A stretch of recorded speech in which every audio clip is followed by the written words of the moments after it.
today is Michael McLeod. He is the founder of Grow Now ADHD. I'm particularly excited, Michael, to step into this conversation. But before we do that, tell us a little bit about Grow Now ADHD and what you do over there. Sure. Thank you, Brooke. I'm so excited to be here and chat with you today. My name is Michael McLeod. I'm the owner of Grow Now ADHD and the founder. I'm an ADHD and executive functioning specialist. And we created this program based off of the most up to date research on ADHD and executive functioning. ADHD and executive functions are so incredibly misunderstood. People still focus on ADHD as this attention disorder and hyperactive kids and inattentive kids who can't sit still and can't pay attention, which is very, very outdated. And people still look at executive functioning as just time management and organization and skills needed to be successful at school. And all of that information is so incredibly outdated. Executive functions are actually the most important set of skills any human being can develop, the greatest predictor of success for human beings. So, a big part of what we do is just spread awareness of really how important these skills are and how they're strengthened. And we do a lot of fully personalized parent training. Parent training is actually the number one most evidence based treatment for ADHD and executive functioning. It's not sending your kid off to go talk to a therapist or a counselor or cognitive behavioral therapy. It's actually parent training and teacher training, Mhm. empowering the adults that are in the child's life. So we do lots and lots of fully personalized parent training. And we do also work with the kids of all ages, from elementary, middle, high, college, young adult, for our internal skills training. So we combine both aspects, parent training and student training. Yeah, I think that's fascinating. Like yourself, growing up with ADHD and looking through the lens of what is put on us as children and societally, it is remarkable how resilient through this opportunity to explore that these children with ADHD can actually thrive. And your notion that um, overcompensating for our children, giving them a safe landing in every place that they are, actually deters from that executive functioning growth that is so, I think, inherently in their system. That place of curiosity, exploring, and the question of why are you doing that, and the answer in that child of why not is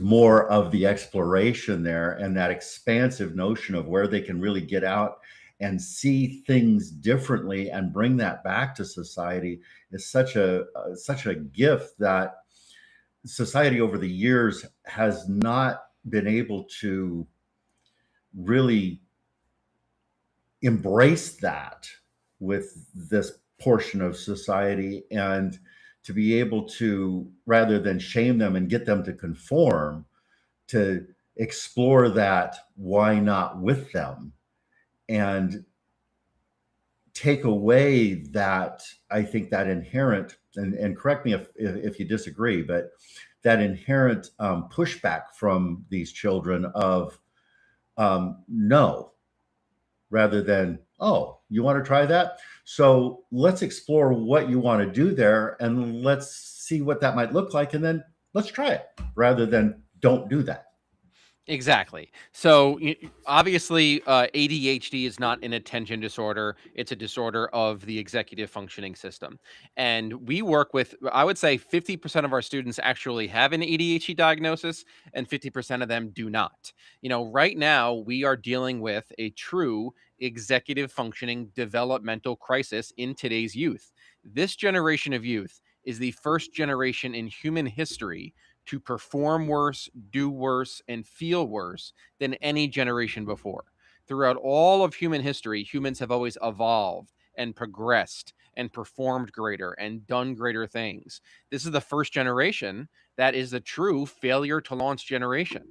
Jonathan Haidt wrote The Anxious Generation, all about how this has become the phone based childhood and the extinction of play and all of these different things. Right now, we have the first generation of youth that is finding themselves very unemployable, very failure to launch, depressed. This generation of youth has gotten the most socio emotional classes, the most therapy, the most counseling, the most assistance, along with this generation of parents. They can't pick up their phone without their entire algorithm being parenting advice and parenting influencers. Yet these parents are the most burnt out, and this generation of kids is the most depressed. So that tells us all the information we're taking in is not correct. The advice we're taking in is pseudoscience. And we have to recognize that is the information on social media is not really very evidence-based and science-based. It's feel-good information for likes, shares, and follows. Because when you tell parents the truth, like, hey, you're probably going to have to cancel your kid's phone plan. You're probably Hmm. going to have to make them do things they don't want to do. You're going to have to persevere through their complaining and let them be bored. That kind of information is not going to get like, shares, and follows. It's going to get a lot of hate messages and hate DMs. So, But if we tell parents to over accommodate, be gentle, and have low demands, that's going to get a lot of like, shares, and follows. so what you're speaking to here is the comfort of the parent and them not having the willingness to sit with the discomfort of no, with the discomfort of that isn't the way we're going to do this, the discomfort of we are going to go out and we're going to explore the world together, and you're not going to jump in and be willing to navigate the notions of temper tantrums and pushback and holding boundaries, which is to me the foundational pieces of what parenting is really about. Exactly. And, So and yeah. and just to add to that for a quick piece, and then I'd like to get your comment, is that with this ADHD type of a personality that's there, they are already at their core challenging the extent of a parent's ability to manage that system to a greater extent than a child who may not be in that. So, what I've found over the years in working with parents in this arena is that the parents that do have success with their children are the ones that are able to have the temperament and the ability to manage their own system and able to manage the child's system with them, to co-regulate with them rather than get overwhelmed, get lost, and then capitulate to whatever is easy.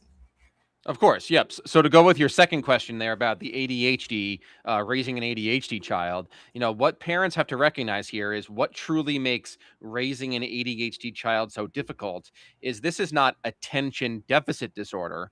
This is true negative attention stimulation disorder. Their brain, compared to their neurotypical peers, gets far more dopamine, far more stimulation from the conflict, the arguing, the negotiating, the back and forth, watching their parents get dysregulated. So they get a lot of dopamine from arguing. And who better to get negative attention stimulation from, negative dopamine from, than the unconditional relationship of parents. So for decades, we looked at ADHD as this disorder that's only going to affect you at school. You're going to have a hard time paying attention. You're going to have a hard time taking notes. You're going to have a hard time getting good grades. And executive functions were a set of skills you needed for school to be organized and to manage your time. That is so incredibly outdated. The vast majority of ADHD symptoms are actually seen in the home. There's so many ADHD parents that talk to their kids' teachers and describe how their kid is at home, and the teachers are like, wait a second, are we talking about the same person here? Your kid is an angel at school. There's no problems here at all. And then at home, there's property destruction, physical aggression, arguing, all of those different things. The ADHD brain is the instant gratification brain. They are looking for dopamine now. At its core, ADHD is a disorder of nonverbal working memory and the visual imagery system. And there's two aspects to nonverbal working memory. There's our hindsight, where we make mental movies of the past and learn from past experiences so we don't repeat mistakes. And there's nonverbal working memory, visual imagery foresight, where we use our imagination to visualize the future so we can plan, prioritize, problem solve because we know what's coming. ADHD is a disorder of hindsight and foresight, so they're stuck in the moment. So at their baseline, it's what gives me dopamine right now. Number one is where are the screens? Give me the screens. Give me the phone. Give me the internet. Give me the Roblox, Fortnite, Minecraft. In today's world, you cannot discuss ADHD without also discussing an incredibly debilitating internet addiction, screen addiction. They go hand in hand. If screens are not available to them, the only thing that can give them that same level of dopamine is arguing with their parents, arguing, negotiating, back and forth, arguing with parents, because it's that unconditional love relationship. And to the black and white, rigid ADHD brain, they don't really understand unconditional love. In their mind, it's here's this person that I could say absolutely unspeakable things to, and I could say no to every single thing she asks me to do, but she's still going to tuck me in at night and give me the Wi-Fi password and buy me my favorite snacks. So it throws off that 50-50 social reciprocity of a back and forth relationship. And they end up realizing that I can get a lot of dopamine by gaining control and arguing and negotiating and not doing what I'm supposed to do.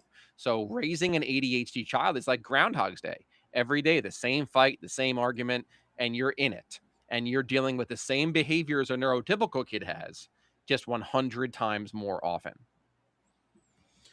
So, from a parenting standpoint, in that, Michael, how does a parent begin to navigate that constant um, dopamine addiction, that constant engagement, that constant negative engagement of an ADHD child? What is the foundation of the boundary system that does that? Because what I think I heard you say is when they're in the school environment, necessarily, it's not the same thing. There's something else happening there, and that is a confined structure of, well, just structure.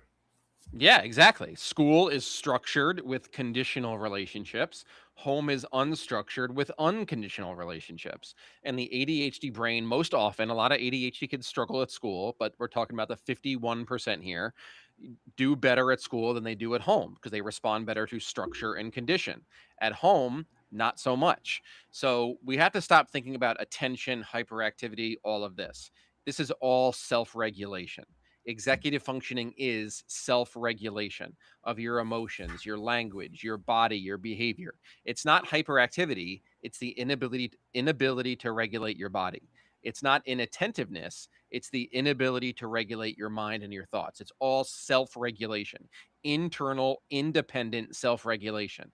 Executive functions are life's independent skills. And Okay. ADHD is a disorder of executive independent skills. So if you have an ADHD child, they are more prompt dependent on you, the adult, to be the executive functioning for them.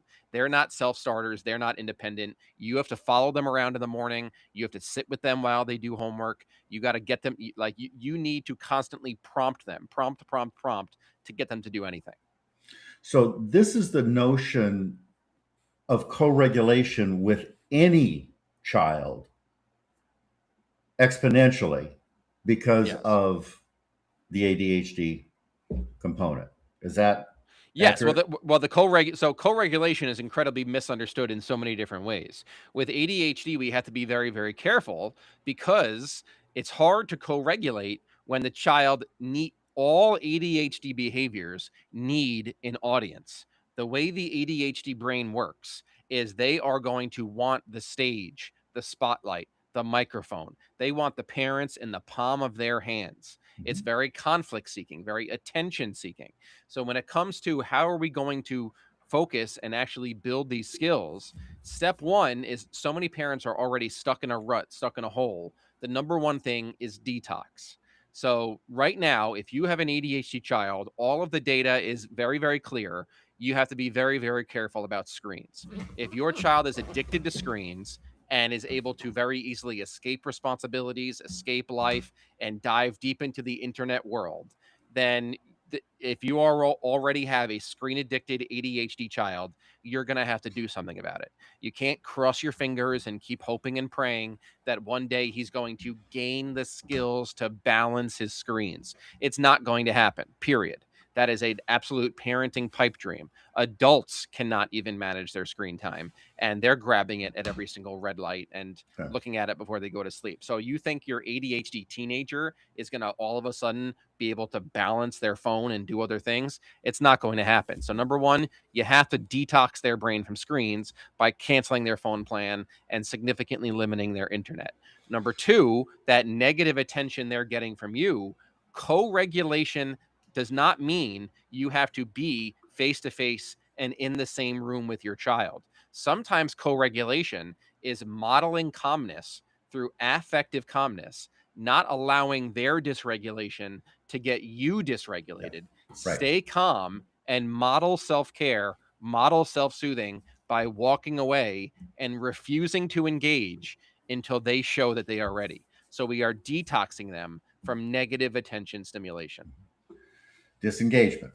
disengagement. I just had to throw that in because that's kind of my Yeah. theme through all of this stuff. So there's another piece to this that I think is important, and I've taught parents for decades now around this notion, not just around screens, but how do we engage with that? Because there is a dopamine piece in all of us, but there is a dopamine piece in ADHD kids in particular. Of there's a need for stimulation, right? Yeah. And there are outlets for stimulation in life that aren't screens. So this thing that became a pacifier with iPads and stuff through the last decade or so, and here, go look at this, play with this, is that attraction and the addiction that happened there. But for parents that start early on with their children, don't have that piece in their world and restrict that and start to take them out to camping, start to take them out to the park, start to go fishing, start to play ball, start to do these other things that stimulate that process with them.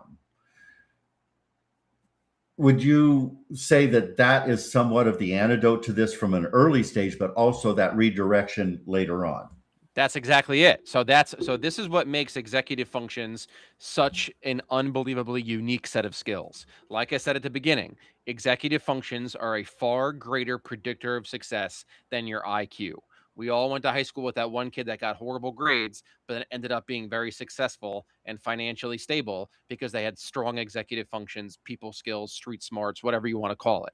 Executive functioning skills are crucial to lifelong success. And there are only two ways to develop executive functioning skills. It's not worksheets, it's not lectures, it's not heart to hearts, it's not monologues. It is through varied experiences and interpersonal relationships. So we develop executive functions by doing as many different things as possible, experiencing life in so many different ways, and interpersonal relationships, real face to face social interactions, meeting as many different people of different backgrounds, different races, different religions, different experiences as possible.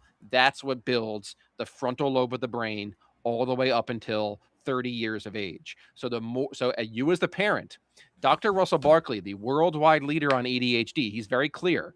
Parents are not engineers. You don't engineer your child like Instagram tells you, where you build up your child and engineer this child based on your image.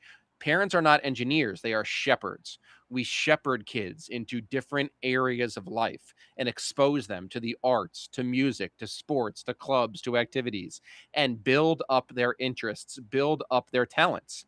If we just throw a screen in their face and internet in the face, we are making their life too convenient, too easy, where they can just escape into the world and get the constant dopamine drip of Fortnite, Roblox, and Minecraft.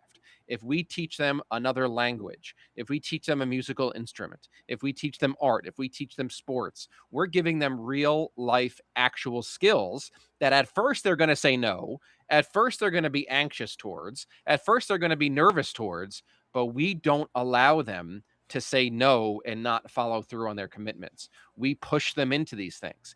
Instagram now will tell you to lower demands and don't raise their anxiety and don't push them. You might traumatize them.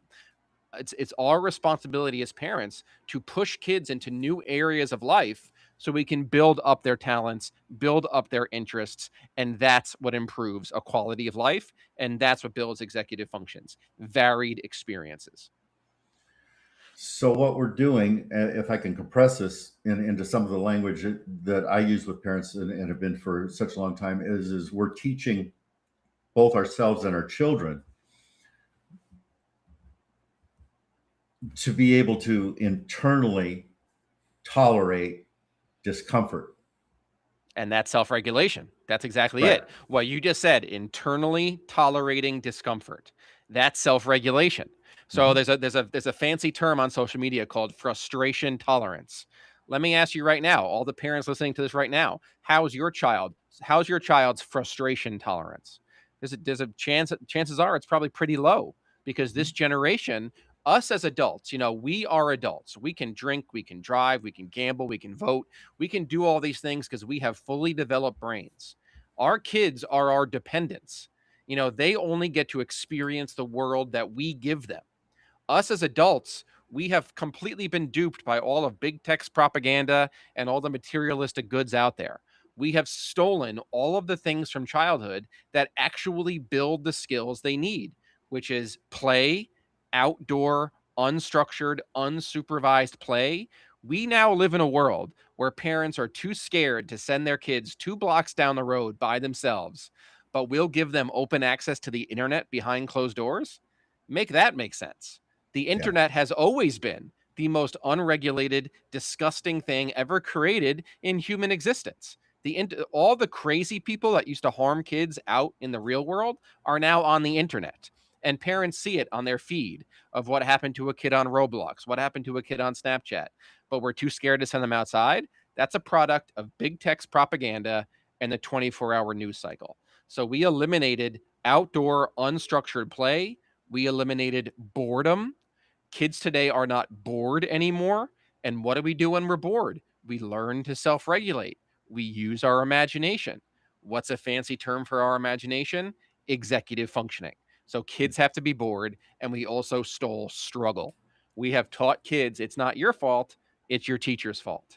It's not your fault, it's somebody else's fault. You never have to experience struggle. You never have to experience being late to school. You never have to experience not doing your homework, because your parents are always going to save you from experiencing natural consequences.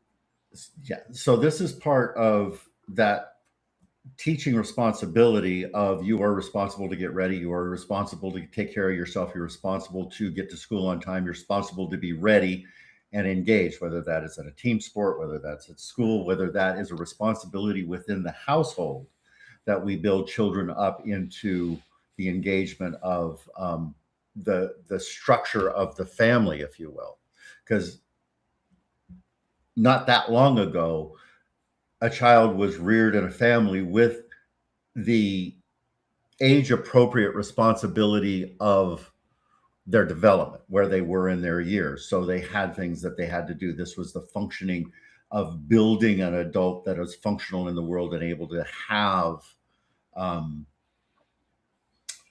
success Yeah, in that process. absolutely. Yeah, and that's exactly it. So we want our kids to be independent. So if you have a child who's right now, every single parent needs to start thinking about their kids in terms of, where are they prompt dependent? Where do they need me to be their executive functions? And where are they independent? When it comes to parents, there's 3 things you can mention instantly that instantly raise their stress levels and their cortisol levels. Number 1, morning routine. Getting out the door on time tends to be Mhm. chaotic for parents in today's world. Number 2, homework. All the parents that get into 3-hour fights with their kids over 10 minutes of homework. And then you have the evening routine. And the amount of kids in today's world that wake up, go to school, come home, stay home. They wake up, they go to school, they come home, they do their homework after multiple fights, they finally get it done, they earn their screens, and they go to sleep, rinse, repeat tomorrow. Very little varied experiences, very little going outside, very little riding bikes around the neighborhood, going to parks, going to friends' house, doing things. It's the same monotony every single day. And that's creating prompt dependence. So parents need to start thinking, what am I still doing for my child they're capable of doing themselves? By fourth, fifth grade, they should be completely independent based on their morning routine. They should be Mhm. able to get, and parents are probably hearing me say fourth, fifth grade. Oh my gosh, my son's in ninth, 10th grade. He can't even get out the door on time. Right. They need to be able to successfully wake up, get dressed, brush their teeth, pack their bag, and get out the door on time by fourth, fifth grade. And if they're not doing that, it's probably because you're following them around the house all morning, and your attention is more stimulating than doing the right thing. So what I like about this conversation is, again, I don't care whether your child is ADHD or Yeah. neuronormal or whatever the piece is. Parenting is about engagement with the child and skill building from the child at the earliest stages possible. So if a child is, let's say, 5 years old, 4 years old, 5 years old, we've got them in the kitchen. We're making oatmeal with them. We're not making oatmeal for them. They're a part of the situation. When we're doing laundry, they're there with us and we're playing doing laundry. We're sorting laundry. We're doing stuff, but we're engaged with them. And that is feeding their system. It's feeding their attachment system, but it's also developing skill systems for them. So as they develop, into engagement with other people, they're bringing a skill set. They're bringing confidence into their world because there's competence in their world. And that's exactly it. And this is what brings us back to this screen conversation, where if screens are available to your child, there is less than a 0% chance they're going to sit with you and do laundry with you. There's less than a Mhm. 0% chance they're going to do any task with you. They're going to go run and be on those screens. This takes us back to that mindset of why can't there be a balance? Why can't there be a balance? And there's a lot of, clowns on social media telling parents, "Oh, don't worry about screens, just sign them up for my program and I'll teach them the ways to balance it." That person's lying to you. If a phone is available to a child, they're going to choose that phone a million times out of a million times. They Mhm. would rather be on their phone doom scrolling than go and get an ice cream sundae somewhere. Right. They are 100% going to choose that phone. That's why it is your responsibility to do something about it. And then once we detox their brain from screens and they have no choice but to start doing these daily tasks with you, running errands, grocery shopping, doing laundry, they're going to complain. They're going to be negative. They're going to be putting up a fight, but it is your job as a parent to stay strong in those moments and not let their complaining deter you. Too many parents have been taught that complaining equals cannot. If my child complains, that means they shouldn't be doing that because they're stressed. Their nervous system is on fire.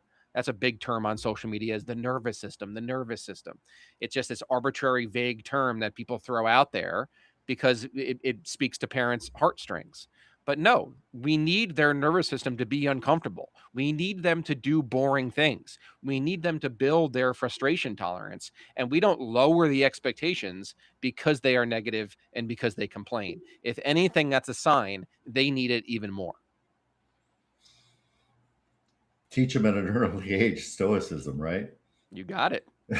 I mean, that's an extreme, but I mean the notion again here is um, if we're going to be successful in life, we've got to be able to tolerate discomfort. Yeah.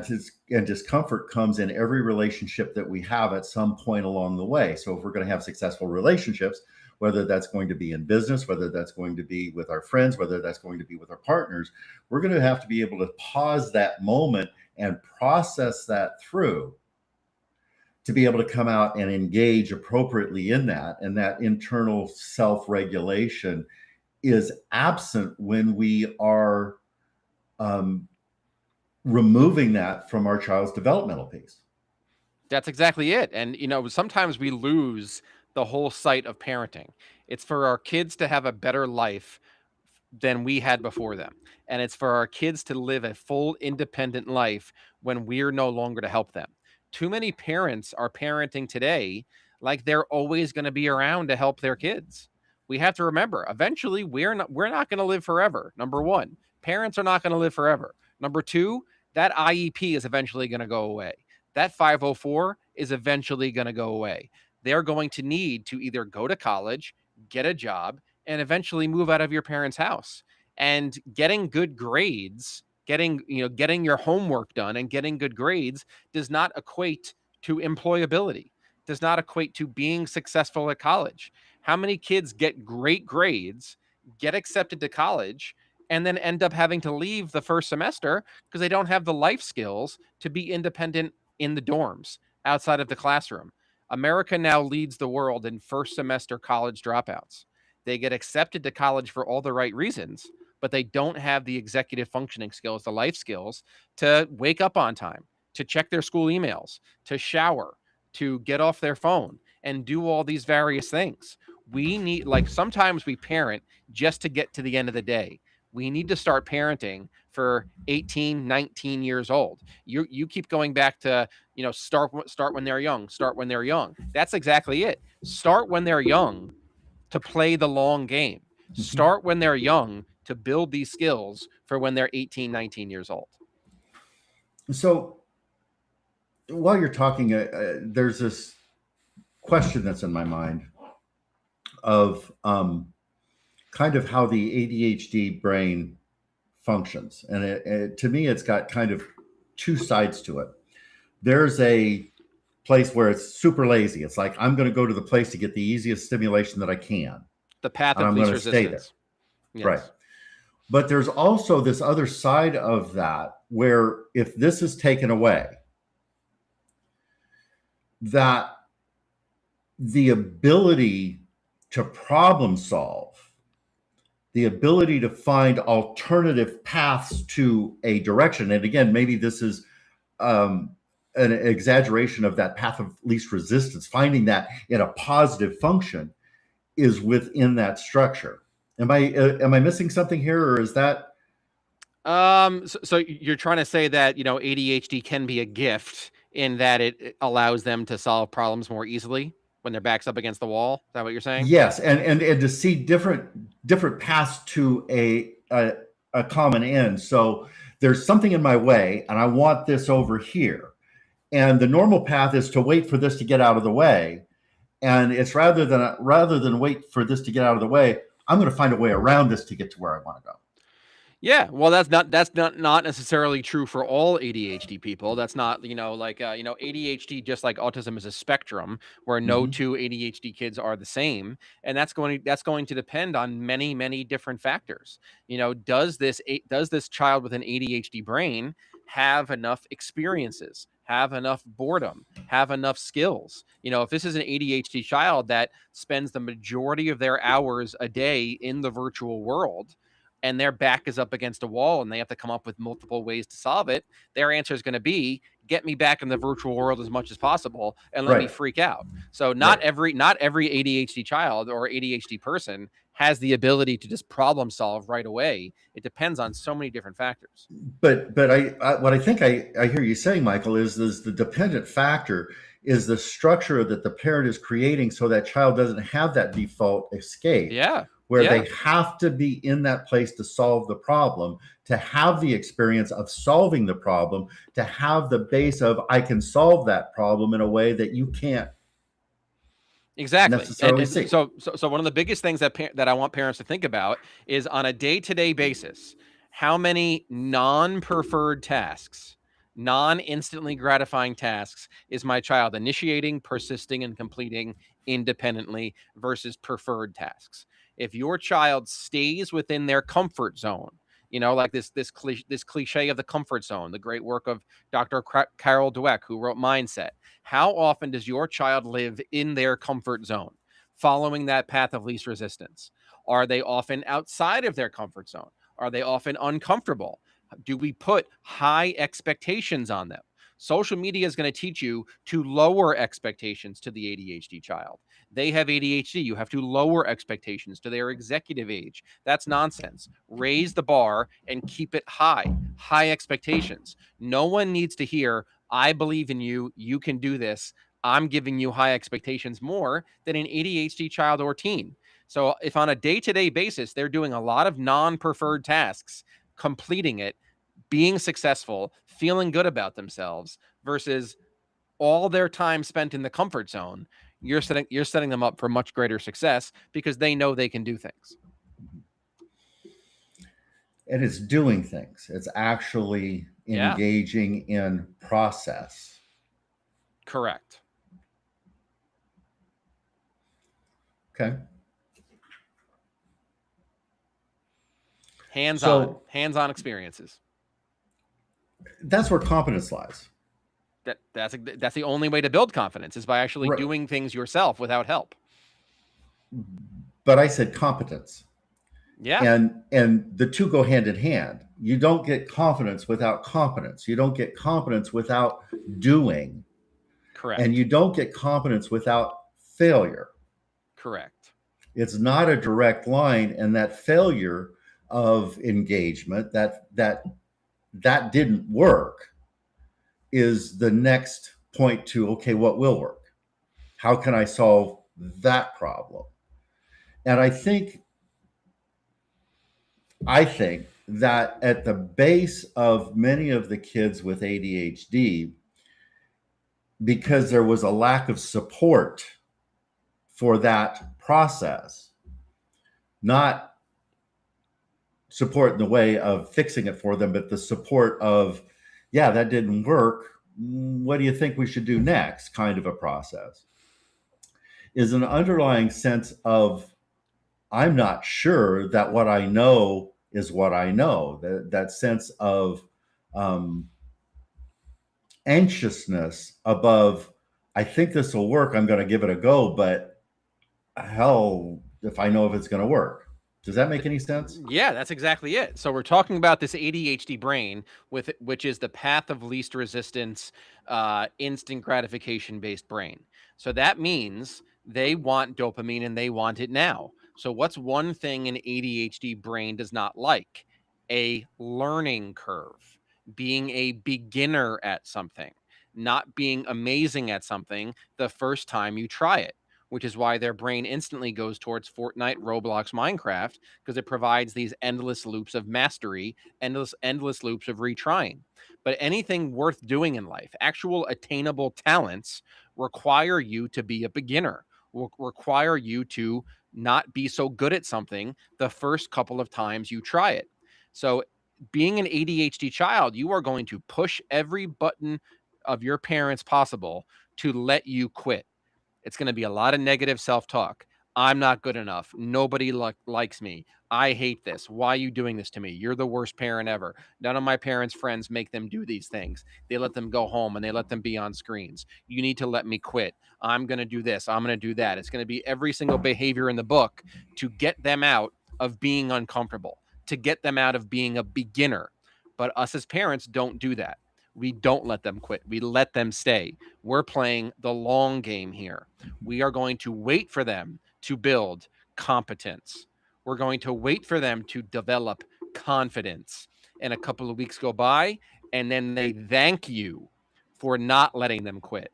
They have more friends. They feel better about themselves. They have actual real world skills now instead of laying blocks in Minecraft or winning a battle in Fortnite or getting a streak on Snapchat. They have actual real world talents now and they feel good about themselves. They thank you for it after a few times.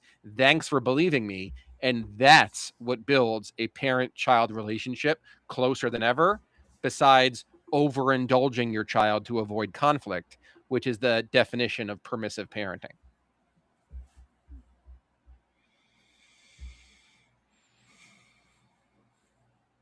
So, Michael, this isn't a new piece.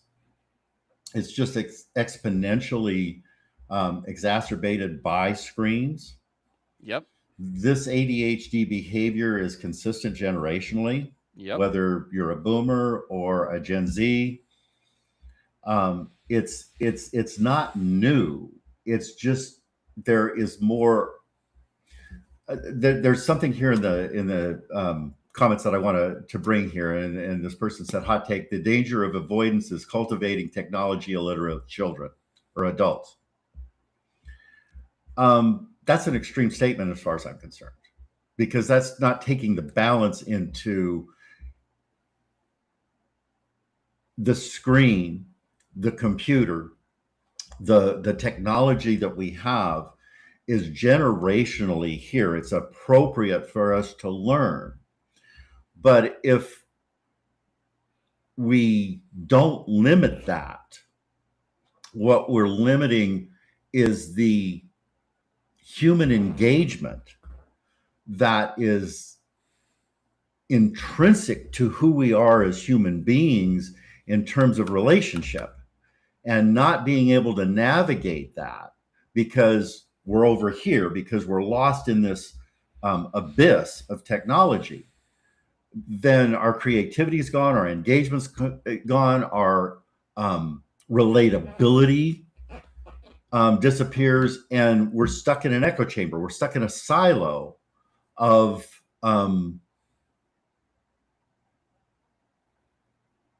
nothingness in terms of human contact. So there's a lot of so number one, let's be real with some of the individuals that are here right now. Anytime you approach a parent about having to eliminate screen use or significantly decrease screen use for their child, internet use for their child, the very first thing is their face turns ghost white with fear. It is a terrifying thought to have to cancel your child's phone plan and decrease their screen use because they're going to withdraw. Let's be honest, they're going to withdraw from the screen. It's a drug, and it's going to be really, really, really hard. And no parent wants to see their child withdraw from a drug. So there's a lot of cognitive distortions parents will tell themselves to keep themselves from doing what deep down they know they have to do. The first thing is, if I cancel his phone, phones are the only way kids communicate. He's going to be cut off from all of his friends and lose all his friends. That is playing down to human kids and teens to an unbelievably fickle level. Kids aren't friends with kids because of the technology they have. In all of my years of doing this, I have never worked with a single family that canceled their kid's phone plan and it negatively harmed them socially. If anything, it benefited them and made them more regulated and made them more conversational and more focused on the outside world and other people. Show me a single child who was bought a phone and it actually helped them socially. When you buy them a phone, they end up spending more hours in the house and more hours upstairs in their room behind closed doors than ever before, because we fall for all the propaganda that it's that Snapchat, Fortnite, Roblox are real social experiences when they are not real social experiences. The second cognitive distortion is, if I limit my child's technology use, they're not going to be prepared for a tech-filled world. That has been disproven time and time again. Number one, technology is constantly evolving.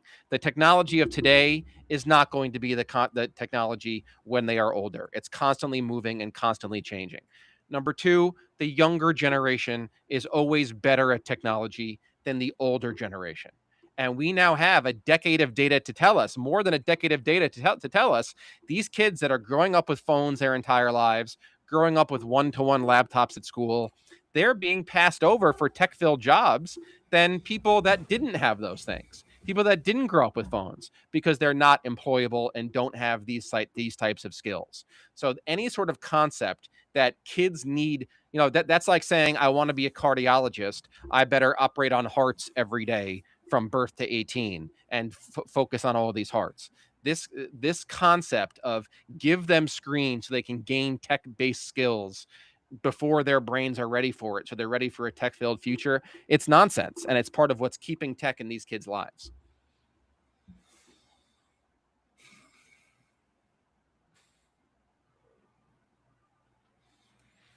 So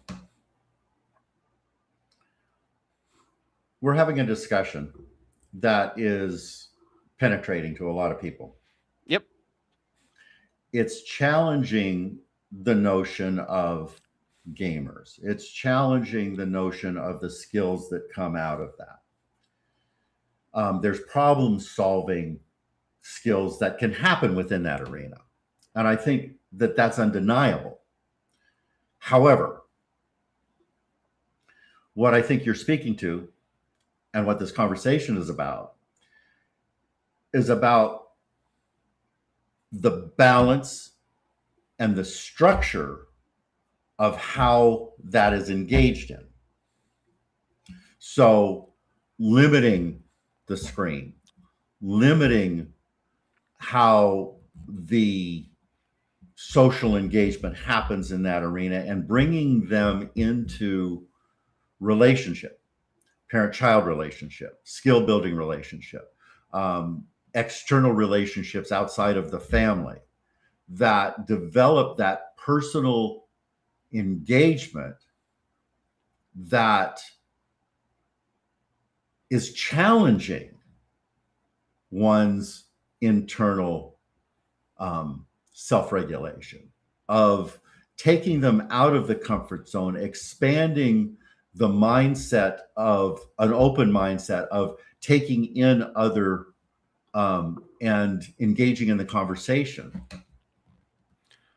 Sure. So nothing I am saying here is a one size fits all scenario, but we cannot turn away from the facts that we are currently dealing with an absolutely horrible youth mental health crisis. Mhm. And we can continue to point our fingers at all these different things, all these false boogeymen that the media wants to create. At the end of the day, this youth mental health crisis is fueled by easy access to the internet. And phones did not become addictive until they got connected to the internet. Video games did not become addictive until they got connected to the internet. No kid was trashing their house and cursing at their mom over Mario Kart and Super Mario back in the day. It's the Mhm. constant endless loops kinds of things. We all had those games. We got bored, we still went outside, we still played. We now live in the attention economy, right? It's all of these free to download things: Fortnite, Roblox, Minecraft, Snapchat, YouTube, free to download. I listened to a great podcast the other day with a technology expert. Anytime something is free to download, your child is the customer, because it's not about, they're not making their money on the purchase, on the download. It's free. They're making their money based on how many hours you are on it. It's the attention economy. They don't want you playing Minecraft for an hour. They want you playing Minecraft for 8 hours. This is why YouTube has taken over the American classroom, because school was an untapped resource where kids spend. Google makes their Chromebooks into school. Who owns YouTube? Google does. We're taking over. We obviously have some gamers and people that are very close to technology in the chat here.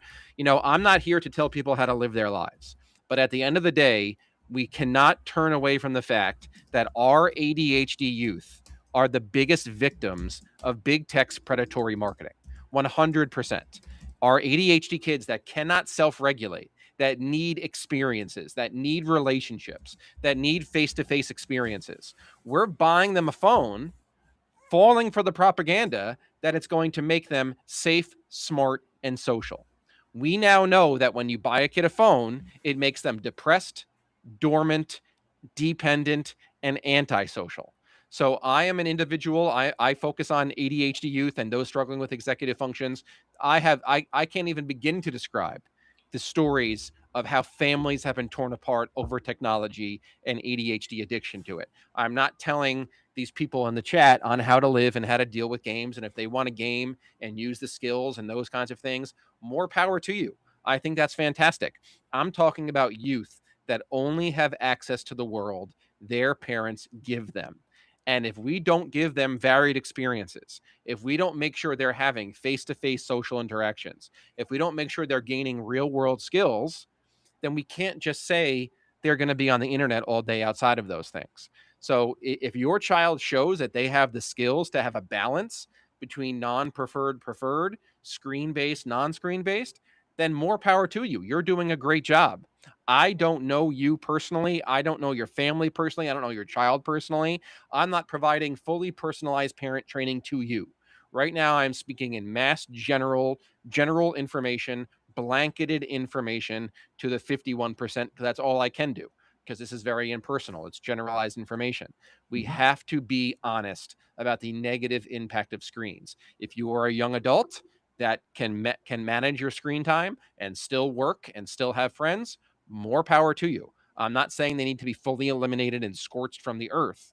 I'm saying we need to be more careful gamifying school curriculums and allowing kids to live their life on the internet. Hmm. So I'm going to bring something in here. Somebody in the chat just added something here, and I just this is something to expand on. I think it's um, an interesting thought. It almost seems as safer to keep your kid indoors. I think that the fear of adult brain is the limiting factor. We collectively aren't making our children go play at the park or cul-de-sac like we did. That's exactly it. And that's exactly what big tech wants. Big tech wants our kids indoors on the internet. The 24-hour news cycle is making us think that the outdoors are unsafe. The big tech wants them at home on the internet. The internet is the most unregulated, disgusting place in human existence. All of the crazy people that used to harm kids are now on the internet making fake Roblox, Fortnite, and Minecraft profiles. We've all seen the headlines of what happens to kids when they talk to strangers on these apps. The outside world has never been safer for kids to play unsupervised. That is a fact. The outside world, sending your kids out into your cul-de-sac, the park, unsupervised, has literally never been safer. We all did it with kids. We would ride our bike, and our parents would say, "Be home by dinner." We had no cell phone, no GPS, none of those things. Be home by the time the streetlights come on. We did it. We figured it out. We figured it out by planning, problem solving, and all those things. Kids today can't do that because they are coddled with unintentional helicopter parents that are falling for this propaganda that you can't send kids outside. I want to be careful not to fall into that notion, because as a boomer and as a Gen Z, we have that narrative of this is what our life was like, and this is what um, needs to happen more. I mean, there's a balance in this conversation for sure, but I think part of that balance, that integration into relationship with other rather than other on a screen, but that face-to-face interaction with other kids, with other families, with that dynamic, um, there's an inherent safety that comes with that. There's a group safety of there's more radar, there's more engagement, and there's a sense of um, yeah, do you think that that's a really good idea, that we should do that? Maybe that's not a good idea. And there's a group that moves the needle in that other direction as well. Where, to your point, I think um, in the internet world, in that technology, kids are brilliant at hacking through roadblocks, with hacking through those uh, boundaries that are set within a parent restriction on the internet, and Yes, they they find their are. ways around, and they work their way through, and they get that engagement in there that isn't safe. Yeah. So this the biggest thing here overall, you know, us as adults, we used to know our neighbors. When we would send our kids out into the neighborhood, we had faith that our neighbors would, be outside, look out the window, keep an eye on each other. We used to know each other. But us Yeah, as adults, we're now screen addicted. When we have right. time to ourselves, we're going to sit on the couch and scroll rather than go have a conversation with someone because we don't even have the attention span to do that anymore. So our kids should be victims to our screen addictions. Just Mm-hmm. because just because we're screen addicted and we didn't take the time to get to know our neighbors and provide Right. a safe environment for them, our kids now have to be inside because we can't get off our phones. That's not very fair to our kids. Well, and again, the notion here that it takes a village to raise a child. I mean, this is that notion of having that community, having that neighbor. I remember my daughter going to the mall one day when she wasn't supposed to be at the mall as a tween, and she got home, and I said, "So, how was your day?" "It's great. Had a great day. Where were you?" And she started this whole piece, and I said, "So, you're at the mall today?" And she just went white. It's like, "How did you know that?" It's like, "I'm in the community. I got eyes everywhere." There you And go. there was a safety in that for her. Yep. There was Yep. like, somebody's watching me. Somebody's paying attention to where I'm at. And it wasn't intrusive. It was just like, yeah, we've got community here, And and they're how keeping me many safe. parents have that community these days? Mm-hmm. That's the thing. That's the thing. You used to have eyes in the community keeping an eye, and they'll reach out and say, "Hey, I saw your daughter today. I saw your son today." This is what Jonathan Haidt talks about in his book. We used to know our neighbors. Just because we're screen addicted doesn't mean we have to deprive our kids of these experiences because we would rather be on our phone than create a safety net for all of them. That's not fair to them. We are in the middle of, and you talk about it takes a village to raise a child. We are now in a world where parents are more depressed, more isolated, and more burnt out than any generation of parents before. And this is a generation of parents that are the most educated. They spend more time with their kids, whether they're present or not, whatever, Mhm. but they're taking in more parenting advice and more education than any parenting group before them. Yet they're the most burnt out, the most frustrated, the most tired, constantly seeking all these parenting experts all the time. It's because parenting has become so isolating. That village is now lost because we have created this world where we've created this very isolating world, and it's not fair to our kids. Great discussion here, Michael. This is so expansive, and it's so important for this audience to hear, because I'm going to just take this last few minutes that we've got and kind of transfer it into where my focus is. And this is within the arena of high conflict co-parenting, this place where children are in two homes that are in conflict all of the time. Oh yeah. And I think that there's a base note in this, especially when this starts early in age, that creates that ADHD component in a child of looking for, that radar is always up and their attention is always looking for where the threat is in their world. But also this place where there's two entirely different parenting styles. And we've got a permissive parenting style where one parent is giving them the screen time and they can go off and they can do all this stuff. And then they come into a house that has got structure and that says, no, we're not going to do that. And the child says, well, to hell with you. I'm going to go spend my time over with this parent. Sometimes that takes place and sometimes it doesn't, because the child actually sees Oh that yeah. this structure that's here is important and that there's connection within that structure. And although they're defiant in it, although that they're pushing up against it, that over time is the place where they find the safety and they start to navigate to. So in speaking to that with the parents that I work with, it's like, yeah, this ain't easy. Yes, you're going to get challenged. Yes, your children are going to call you every name in the book that they can, and you're going to sit there and you're going to tolerate that. You're going to disengage from that, and you're going to maintain your boundaries and your structure. That doesn't mean that you're not going to be actively involved in that child's life, because that's your job as a parent. But this notion that so many parents have of is I have to capitulate to keep my child, I think is antithetically bullshit. Correct. Correct. Yeah, and this is what, and unfortunately, when you have an ADHD child, a neurodiverse child, the child who struggles with executive functions, it greatly increases the chances of divorce, of parent separation. And I've seen this time and time again. Parents separate, kids get 50% at both houses, and one parent decides, I want to be the cool parent. Or that parent focus, and ADHD is hereditary. Maybe that ends up being the ADHD parent, whatever it may be. I'm going to have just open access to screens. There's not going to be any restrictions around the phone, around gaming, around YouTube, whatever. And you said, hey, sometimes the kids have enough self awareness to say, hey, I actually feel better at mom's house where there's limits as compared to dad's house where there's no limits. But that's incredibly rare. That might be the 5 or 1%. Most kids are going to say, yeah, give me the screens, give me the screens. I can't tell you how many times where they separate. The dad gives unlimited screens, the mom has limits. The kids get all day on screens at dad's, then they go to mom's and they end up physically attacking mom and physical aggression towards mom. It's not fair, and I've seen it both ways, vice versa.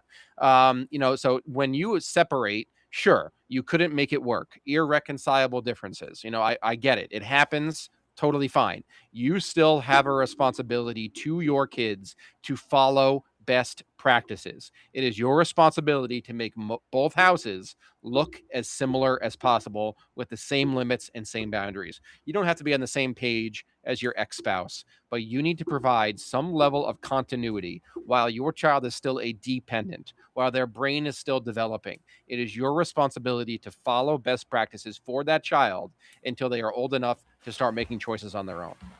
But here's the problem, Michael, in these types of divorces and custody battles that I work with, there's one parent that is purposefully being that permissive parent, purposefully trying to create that, and this other parent is trying to create structure and whatnot. So this notion of trying to make them the same just doesn't happen. But my point in this is, and I want your comment, and I want the parents that are listening to this to hear this is that I think the antidote to all of the screen time is when you're with my house, when you're at my house, we're going to go fishing. We're going to go surfing. We're going to go hiking. We're going to go bird watching. We're going to go mountain biking. We're going to do activities that are engaging, that bring that excitation in the system up, that feeds that dopamine piece, but also through relationship and through exploration. And I think that can be the difference making of this is where I want to go rather than this is where I want to go. There you have it. But how many parents are out? How many parents right now listening to this right now heard you say, we're going to go bird watching, we're going to go hiking, we're going to go do all those things? And how many parents heard that and said, that sounds exhausting. That's going to keep me off of my phone. That does not sound fun to me. Right, Think about that right right. there. So That, this is but this that's the is parent's responsibility as a parent to do something different and to step up rather than Yep, going, my child is problematic. It's like, no, this is a problematic system that I need to solve, and I'm a part of the solution. you got it. And if That's I'm not, exactly, I'm yeah. part of the problem. That's exactly it. That's 100. That's 100% it. I totally understand these messy areas, and this is exactly why parent training is so crucial. Find that neutral third party, so it's not just the one spouse complaining because now there's so many defense mechanisms. I'm not going to follow your advice. I don't like you. I got a divorce from you. Let's find a neutral third party parent trainer to work with both of us at the same time to come up with some kind of common ground for the sake of the kids. If you're going to treat your kids a certain way to spite your ex, then that's a problem. Okay. So while we're here, we're still live. We still got people in the chat. I want to just ask real quickly if anybody's got any specific questions for Michael before we wind this down. We've got a few minutes to just kind of step into a little more engagement and conversation if you're there. Um, and I'm going to keep going here until somebody says, no, we're done. So again, for our listeners here, Michael, um, whether this is with ADHD children, whether this is with neuronormal children, I think the notion of that you bring in is let's challenge them.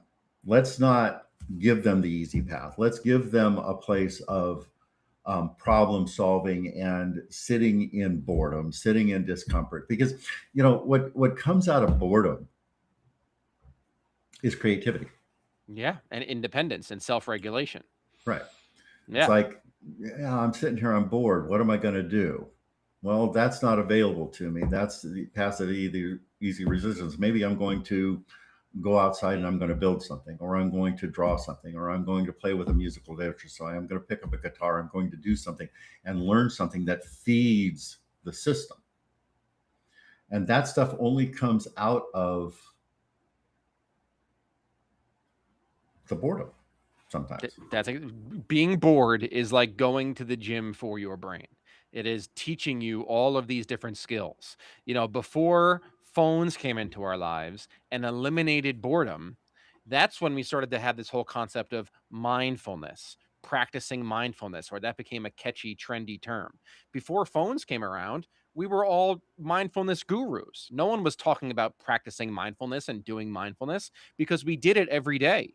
We would ride the bus home from school and stare out the window and be bored all the time, and that allows us to be self-aware in our environment, notice what needs to be done and do it, because there's no easy escape to boredom.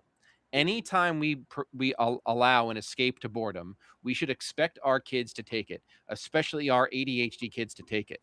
It's not only an escape from boredom, but it's an escape from all discomfort. You walk through a lot of school hallways these days. It's not kids talking to each other and figuring things out in terms of social dynamics. They're on their phones and they're on their Chromebooks given to them through their taxpayer dollars. The worst thing to ever happen to education is one-to-one laptops. And this is exactly what we're doing. We're giving them an escape from real life. And then we wonder, why doesn't my child have any real life skills? It's because in a 24-hour period, subtract the sleeping time, they're spending the majority of their day in the virtual world, not the real world. And then we get all upset when they have no real world skills. We could go on and on, couldn't we? We certainly can. So let's bring this to a close then, Michael. For our listeners, let them know how they can reach out to you, how they can get more information about Grow Now ADHD, and some of the resources that you have that are available to them. Sure. So you can check out my website, grownowadhd.com. Flip through all the information on there. There's lots of frequently asked question videos. Everything's broken down very clearly there on the website about how our services work. Grow Now services are absolutely no contracts, no commitments, week by week, all those different things. And we work with families over a very short period of time. We have no desire to work with our families for months and months and months and months, like so many different therapies and counseling. We're going to tell you the truth on day one of what needs to be done, and hopefully we can work with you for a small handful of times. And goodbye. Stop spending your money on us. So we have fully personalized parent training for families all over the world, and one-to-one internal skills, executive functioning coaching. I also provide a lot of professional development to schools and professionals all over the world. So I travel the country and go to different school districts and public schools and private schools and train their staff on how to work with kids with executive functioning challenges and to bring these into the classroom. Great. So somebody came in with one last question. We'll hit this and then we'll finish up here. So this is from one of our listeners. Sometimes when my daughter is bored and turns defiant to look for that negative attention dopamine rush, any suggestions there? So this is exactly what we talked about earlier. The name of the game is detox. So if you have already, like millions of other parents, given your kids too many screens too soon, then you need to detox their brain from screens. You can't just keep fingers crossed every day that they're going to gain the skills to balance screens. Detox their brains. So once we detox their brain from screens, now we have to detox their brain from negative attention. What did I say earlier? All ADHD brains need an audience. All ADHD behaviors need an audience.